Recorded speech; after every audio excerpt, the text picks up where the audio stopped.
In this short video, I'm going to show you how to make mobile hotspot 5G on Android. To record this video, I'm using a Samsung S23 Plus, so please keep that in mind as the process for what I'm about to show you might look a little bit different depending on the type of Android device that you have.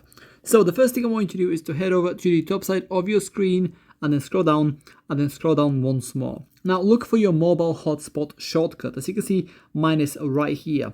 So tap on that and hold. And then from here, if you take a look at the bottom here, you will see band. Currently, it's on 2.4. So in order to change that to 5G, you want to tap on this and then slide this little slider right here from 2.4 to 5G, which basically means that it's going to be preferred. So if it is available, your mobile device will share 5G as a hotspot.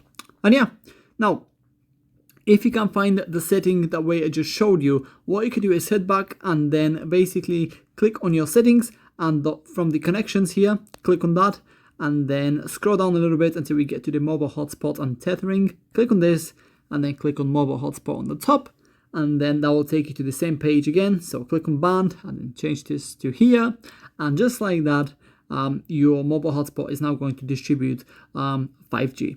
And yeah, that's pretty much it. If you have any questions, please let me know down in the comments below and I'll do my best to help you out.